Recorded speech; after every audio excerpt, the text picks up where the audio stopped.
pessoal, sejam bem-vindos ao Pré-ENEM SCAC. Eu sou o Cabo Theo e venho desejar a vocês uma ótima aula. Olá, alunos! Sejam bem-vindos à aula de História. Meu nome é Vitória e nós estaremos juntos ao longo desse ano aprendendo as principais temáticas, que são abordadas no Enem. Inicialmente, vamos agradecer os apoiadores do projeto, que são o Cabo Theo, o Projeto SCAC, a Igreja Batista Vida, o RASE, a Arena Gran Hall e o Paulo Bigodinho. Bom, inicialmente, quero dizer que esse é o meu e-mail. Vocês fiquem à vontade para enviar suas dúvidas, para me perguntar questões frequentes, Eu estou à disposição. E eu acho que o primeiro recado que eu quero dar para vocês é que esse é um ano de eleição. Como História busca ensinar para vocês o exercício da cidadania, eu convido a todos que tirem os seus títulos de eleitor, viu? É uma coisa muito importante para que possamos, pessoal, exercer corretamente os nossos direitos, cobrar aquilo que é preciso para o desenvolvimento da nossa sociedade. Mas hoje a nossa temática é sobre a expansão marítima. Mas o que foi a expansão marítima? Pessoal, se a gente parar para pensar como aconteceu a chegada dos portugueses no Brasil, isso acontece como? Através desse movimento aqui que é chamado de expansão marítima. Como isso começa? Lá pelo século, aproximadamente, no século XIV. Mas o que faz essas pessoas organizarem as suas caravanas e irem para o mar? O que gera nesse homem que está saindo do mundo medieval e que decide então ir para a fúria dos mares? O que eu posso dizer para vocês é que esse homem medieval, ele tem medo de muitas coisas, principalmente do desconhecido.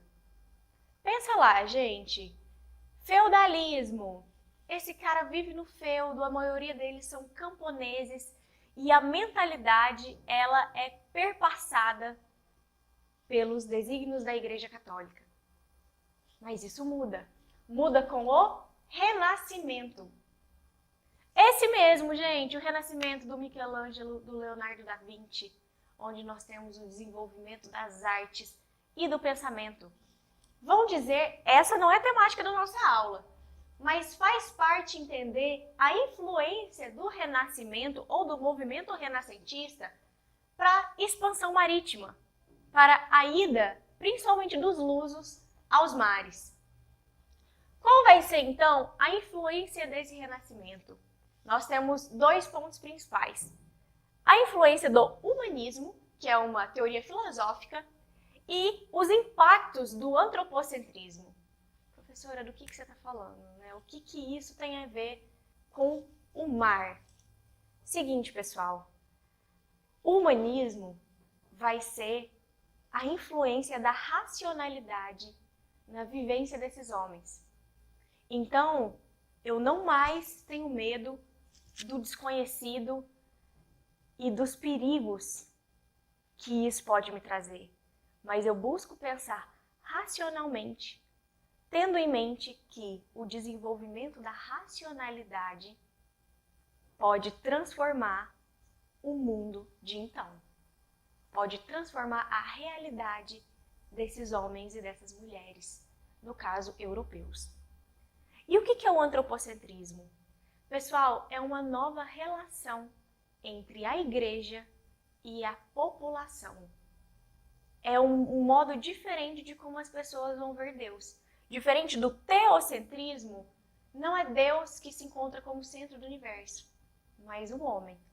Mas isso não significa que o homem rompe com os ideais cristãos. Pelo contrário. Essa nova relação vai ser marcada por quê? Esse homem, se sentindo inspirado por Deus, vai pensar que ele consegue realizar grandes coisas. E é nesse realizar grandes coisas que eles vão em busca do desconhecido. Principalmente em busca de rotas alternativas para a Ásia. Sim, o famoso caminho para as Índias em busca de especiarias. Mas isso vai ficar um pouquinho para depois da nossa aula. Primeiro vamos falar o que leva à expansão marítima e mais especificamente às grandes navegações. Gente, qual a importância dessa expansão? Nós somos resultado dessa expansão marítima séculos depois. O primeiro grande estágio da integração entre os continentes acontece por conta da expansão marítima. Pensa comigo, por milhares de anos, as populações nativas da América ficaram somente com contato entre si. Assim como os europeus, obviamente já em contato com a Ásia e com outras culturas, mas também vão chegar em contato com quem? Com a América. Então é o primeiro grande estágio entre a integração entre esses continentes, né? O que leva, o que faz com que as pessoas, no caso, né, os lusos, no nosso caso, vão em busca desses novos territórios? A riqueza e as novas experiências. Lembrando que essas novas experiências estão ligadas à influência desse renascimento. Então, pessoal, as grandes navegações, elas vão possibilitar uma compreensão mais ampla do mundo. Por quê? Porque ela vai mostrar que existem novos territórios, ou seja, uma descoberta geográfica, e também ela vai mostrar que a nossa compreensão de cultura, ela ia muito além do existente naquele momento, como a civilização europeia pensava. E aí essas grandes navegações, elas vão gerar profundas transformações na sociedade e no mundo, porque após isso, o mundo nunca mais será o mesmo. A descoberta, entre aspas, do novo mundo ou das Américas vão mexer profundamente com a mentalidade europeia. Nós teremos novas relações, teremos o contato entre diferentes etnias e culturas. Ah, professora, mas só os portugueses fizeram parte desse processo da expansão marítima, das novas navegações? Não. Como veremos, depois de algum tempo, teremos também a Espanha, a Holanda. Alguns séculos depois, a Inglaterra, que vai se tornar praticamente a dona dos mares. E a França, que, assim como a Holanda, vai tentar invadir o Brasil em alguns momentos. Mas, pessoal, pensando nas Américas em si, nós vamos ter duas grandes potências, duas grandes monarquias e reinados, se é que podemos dizer assim, que será a Espanha e Portugal. Lembrando, minha gente, que muitas pessoas não sabem que a Espanha chega ao continente americano antes dos portugueses. Nós vamos falar sobre isso, mas fica a dica, em 1492. Voltando aqui nas grandes navegações, o que motiva essas grandes navegações, né? A gente já viu que ela vai gerar profundas transformações, mas ela tem coisas que a motivam, né? Para que ela realmente se efetive. Nós vamos ter um desejo, né? Dessas potências europeias, né? O desejo de expansão da economia e também, pessoal, uma expansão territorial. Pensa comigo, se a gente parar para analisar o processo colonial, é a partir desse processo que Portugal e Espanha, né, tanto na América Portuguesa quanto espanhola, vão conseguir grande parte das suas riquezas no século 17 e 18. Por quê? Eles vão poder desfrutar, mas também expoliar o que há de existente nesse território. Eles vão buscar fazer o quê, pessoal? Retirar, extrair a riqueza desses territórios além-mares, como se fossem uma extensão dos seus próprios territórios. E o que está por detrás disso, né? Da expansão da economia e nessa busca por riqueza? Vai existir, pessoal, a manutenção da força governamental desses estados monárquicos. Por quê? Se eles expandem a economia, os seus territórios, se eles aumentam suas riquezas, logo eles passam a legitimar ainda mais essas coroas. Logo, pessoal, outra coisa que vai incentivar essas grandes navegações é o próprio metalismo. Gente, é a ânsia, é o sonho que eles tinham de encontrar no além-mar ouro e prata. O que leva a esses pensamentos? A gente vai discutir futuramente sobre como o imaginário da época influenciou também a busca por novos territórios e expansão.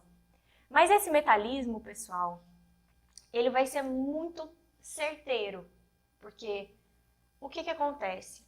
A Espanha, quando chega nas Américas, principalmente no território pré-colombiano, que são os maias, os astecas, os incas, que são esse território hoje compreendido, né, como Chile, Peru, Argentina, Paraguai, aquela região andina, né? Os espanhóis vão encontrar muito rapidamente essas fontes de riqueza, diferentemente dos portugueses, que só vão realmente começar a sua, como eu poderia dizer, o seu processo minerador, que é a economia mineradora, só no século XVII praticamente, que isso vai vir com toda a força e que nós iremos trabalhar isso depois. Mas nós temos o metalismo e também o anseio dos setores mercantis. Mais uma vez a gente tem que voltar lá no Renascimento, lá no fim da Idade Média. Por quê? Pessoal, com o fim da era feudal, nós temos o quê? A criação dos burgos, o desenvolvimento dos burgos, que são as cidades. Nessas cidades, nós temos o início de uma nova classe, que é a burguesia, que são os comerciantes. Os comerciantes vão ser muito importantes nessa época moderna, porque muitos deles, inclusive, vão financiar reis e caravelas para chegarem em novos territórios. E eles tinham interesse para isso. Quais eram os interesses? Pessoal, interesses econômicos, mercantis. Eles vão buscar novas regiões para fornecer especiarias, né, que vão fornecer mercadorias novas, mas também eles estão em busca de expandir os seus mercados, ou seja, ter para quem vender, né? Então, eles vão buscar expandir a ampliação de tratados comerciais, de negociações. E isso, como veremos adiante, não vai se dar somente com o território da América Portuguesa, que hoje é o Brasil, mas também com a África. Então, vamos passar para a próxima parte. Pessoal, então, retomando a nossa aula. Bom, como nós discutimos anteriormente, vai existir uma grande influência do Renascimento nas novas relações empreitadas desses homens, que vão aos mares, e do que a gente vai chamar desse movimento chamado como expansão marítima. Nós estamos falando agora especificamente das grandes navegações. E, o que faz com que esses homens cheguem ao território hoje conhecido como Brasil? É justamente o resultado desse movimento que faz com que portugueses e espanhóis cheguem às Américas. Então, pessoal, Como que isso começa? Bom, eles vão buscar, devido ao lucrativo comércio, né, das especiarias, eles vão buscar atingir a Ásia por outros caminhos, né? A gente tem que pensar, pessoal, que a questão econômica, ela é fundamental para gerar essas dinâmicas nesse período. Professora, como assim atingir a Ásia por outros caminhos? Pessoal, as Índias, que estão mais para cá, bem mais, tá? Bem mais para cá, as Índias eram atingidas pelo mar Mediterrâneo. Aqui, ó, todo esse espacinho aqui. Obviamente, eles faziam uma parte por mar e outra parte por terra, mas era muito mais fácil e mais prático. Só que isso encarecia o valor desses produtos e diminuía o lucro daqueles que faziam todo esse trajeto de transporte. Como assim, né? Primeiro, eles pagavam impostos, né? Para fazer esse processo aqui, esse trajeto, já existia um pagamento de impostos. Quando Constantinopla é tomada pelos turcos em 1453, pessoal, mais uma vez, né? Olha, vai acontecer o fechamento do mar Mediterrâneo e principalmente o encarecimento ainda mais desses produtos, né? O que os portugueses vão tentar fazer para chegar às Índias? Eles vão pensar, né? É preciso realizar rotas alternativas. Pessoal, isso daria mais liberdade para eles comercializarem e aumentaria ainda mais os seus lucros. Fazendo o que, pessoal? Comercializando diretamente e fazendo o trajeto sem interferência de outros espaços ou nações, né? Então, evitaria o pagamento de impostos. Principalmente isso, pessoal. O pagamento dos impostos que diminuía o lucro desses portugueses. Sem contar que dificultava um pouco, né, esse processo de comercialização. E aí, pessoal, o que vai resultar dessa busca por novas rotas? Isso vai fazer com que as atividades no Atlântico, que é o oceano entre o continente africano e o continente americano, se torne mais dinâmico. Vai aumentar todos os movimentos navais no Oceano Atlântico. Inicialmente, com Portugal explorando a costa do continente africano e, posteriormente, né, no diálogo entre Europa, América e África. O que foi fundamental e é por isso que nós estamos aqui hoje. Mas vai existir também, pessoal, a relação entre as grandes navegações, as cruzadas e a Guerra de Reconquista. Professora, mas a gente não sabe o que são as cruzadas e essa Guerra de Reconquista. Nós trataremos disso, pessoal, muito rapidamente, para vocês entenderem que existem relações entre esses acontecimentos. Então, assim, as cruzadas, eu não sei se vocês já assistiram filmes, seriados, eu posso trazer alguns exemplos depois, desses homens que se vestiam, né, com roupas, tipo aquelas malhas de aço que eles utilizavam na época, com as cruzes, né, levando essa empreitada em nome da fé católica. Então, essas cruzadas vão ser grandes viagens, né, em busca por novas regiões e territórios, mas o que movia essas cruzadas era a presença de um espírito religioso, na intenção de aumentar e converter novos fiéis.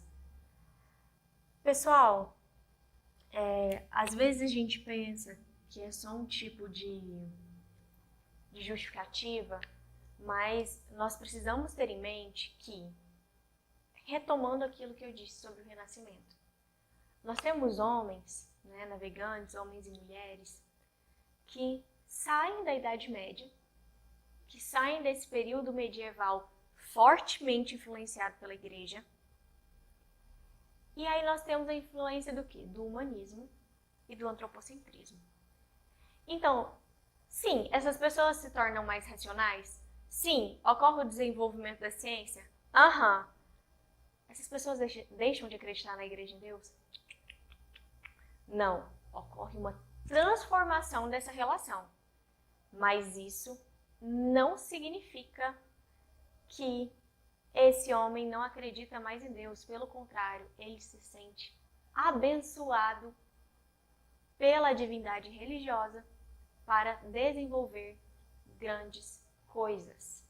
Sempre pensem nisso, desenvolver grandes coisas. Ele se sente capaz para transformar e modificar o mundo que ele vive e as coisas ao seu redor. Né? Nós temos o desenvolvimento das artes, mas principalmente o desenvolvimento científico. Né? Inclusive, pessoal, de materiais que vão auxiliar esses navegantes no mar. E a gente pode tratar isso numa próxima aula também como uma curiosidade. Então, um ponto importante, né, quando a gente trata dessa questão religiosa, é que esse fator religioso, ele também vai ser utilizado como justificativa para a colonização das Américas. Então, assim, o que eu quero dizer com isso é que quando ocorre a conversão dos nativos, dos ameríndios, tanto no Brasil quanto na Espanha, vai existir uma justificativa, uma legitimação disso em nome da fé católica. Né? Mas também, pessoal, muitas atrocidades serão cometidas em nome dessa mesma fé católica e da necessidade de converter e de catequizar esses povos ameríndios, né?